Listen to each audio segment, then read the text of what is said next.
In this French Connections, we take you to one of the most upscale arrondissements in Paris, the 16th. It's also one of the least touristy. Once you step away from the busy Place du Trocadéro where we are now, the wide avenues of the 16th offer an escape from the craziness of the city. The 16th also has incredible architecture, the most museums of any arrondissement in Paris, and the massive Bois de Boulogne park. Join us as we explore this refined arrondissement, which embodies the timeless elegance that Paris is known for.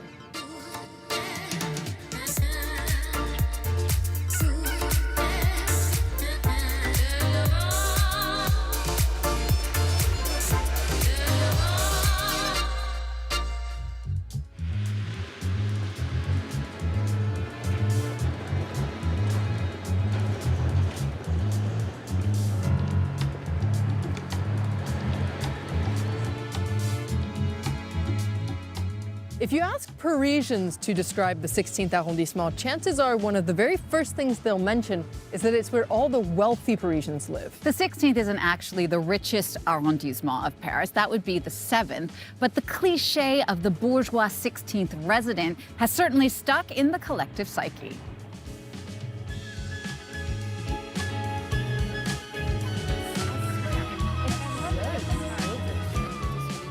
Guillaume Leroux, thank you so much for being with us today. You're a tour guide here in Paris, and one of your beats is the 16th arrondissement.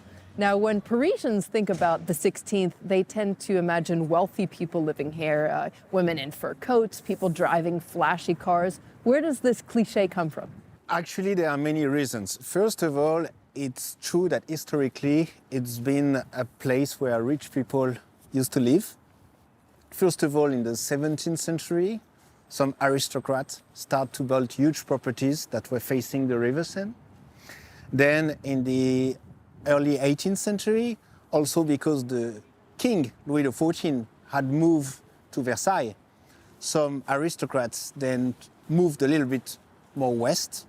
And then in the Industrial Revolution, the factories were located on the east side of Paris and the rich people on the west. So they were not annoyed by the smoke of the factories going east. So there is some truth to the cliché. There's definitely some truth. Also, the 16th district is a very spread out arrondissement. So, for example, if you live close to Porte Saint-Cloud, it's not the same that if you live close to Trocadéro. And sometimes it's cheaper to live near Porte de Saint-Cloud than in Le Marais. And that's also what's so unique about the 16th, is that it's just so big. Yes, and you have some green space, you have some quietness, and that's what people are looking for now. So that's why I think the 16 has a good future, something good to come. All right, well, let's go take a look. Yeah.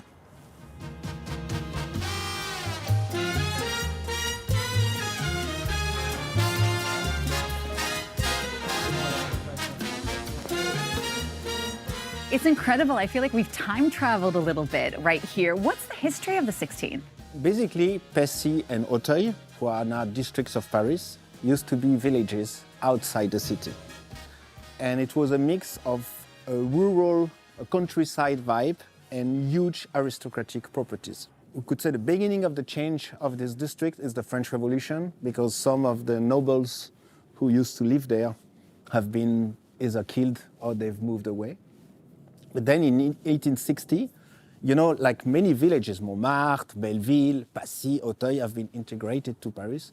But we consider that Passy is the village that has been the more brutally integrated. When you think of Passy before 1860, there was no sidewalk, no sewers, just one oil lamp. So it was very rural. When you see Passy nowadays, it's been urbanized very intensively. And you're going to show us some of those buildings now. Yes, with pleasure. All right, let's go.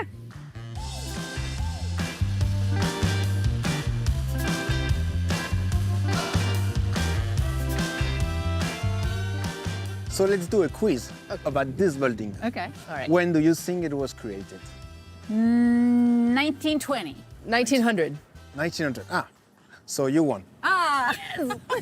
It's 1903, 1904. But usually people tend to say 1920. It's true because it looks Art Deco, but it's actually Art Nouveau slowly translating into Art Deco.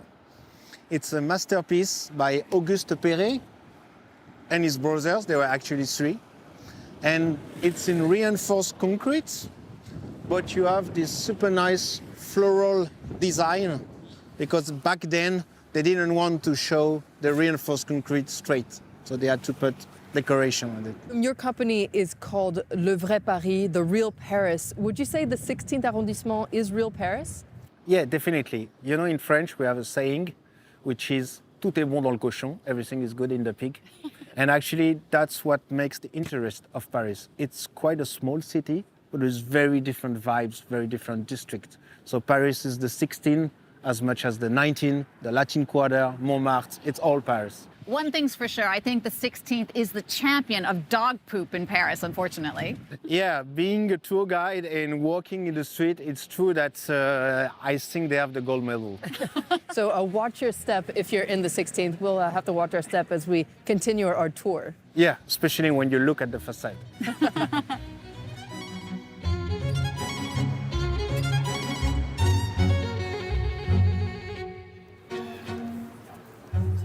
The 16th offers one of the most photographed views of the Eiffel Tower from the Esplanade du Trocadéro. There are also a lot of demonstrations here on what's now known as Human Rights Square. It was actually the site of the first ever headquarters of the United Nations. The Palais de Chaillot, which surrounds this area, is now home to several museums dedicated to architecture and anthropology and maritime history. And fun fact, Paris's aquarium is just around the corner.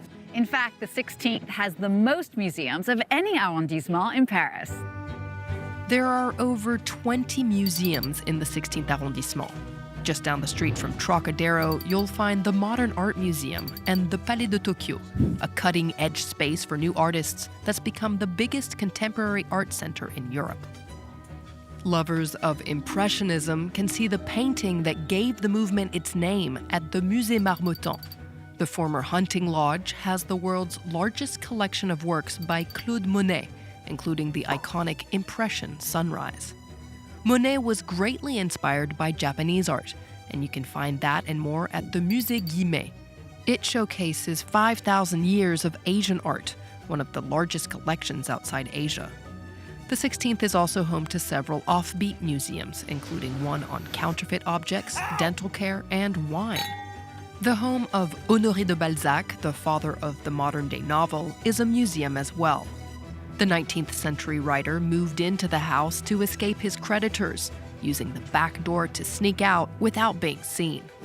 Paris is the fashion capital, and the Palais Galliera is home to one of the biggest and oldest fashion collections in the world. Meanwhile, the nearby Musée Yves Saint Laurent lets fashionistas explore the work of one of France's greatest designers, including a sneak peek at his studio. The 16th's most recent museum is the Louis Vuitton Foundation, devoted to contemporary art. Designed by Frank Gehry, it sits like a transparent cloud in the beautiful Bois de Boulogne.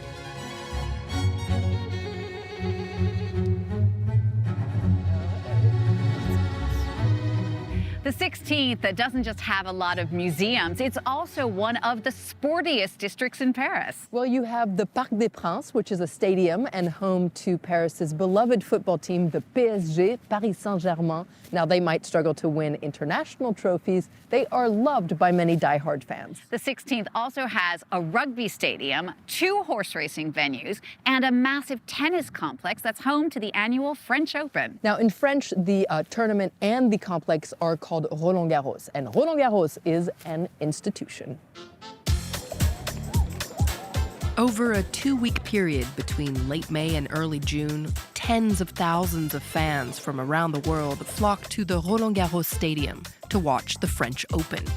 I come from South Africa. North Carolina. Japan. Yes.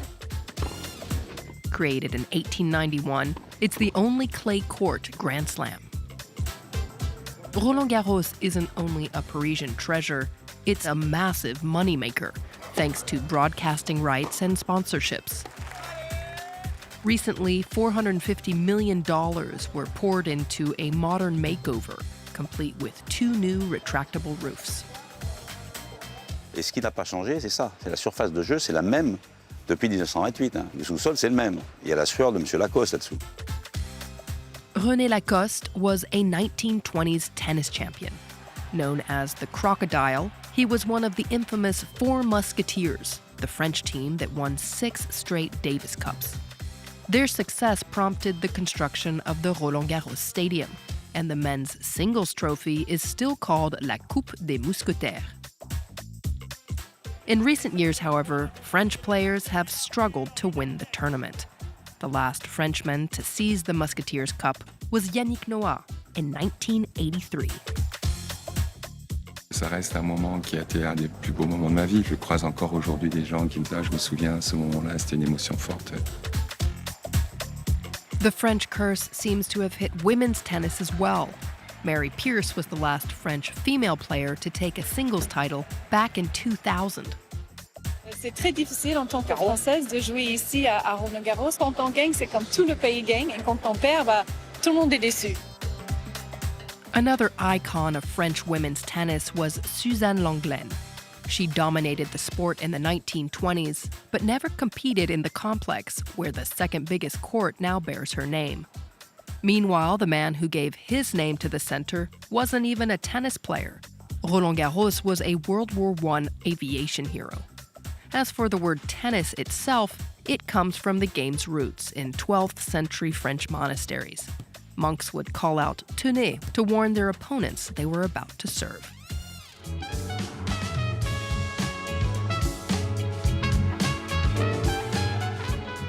We can't end our exploration of the 16th arrondissement without telling you a little bit more about the Bois de Boulogne, this massive public park that's known as the Green Lung of Western Paris. It's about 2,000 acres in all. That's 2.5 times the size of Central Park in New York.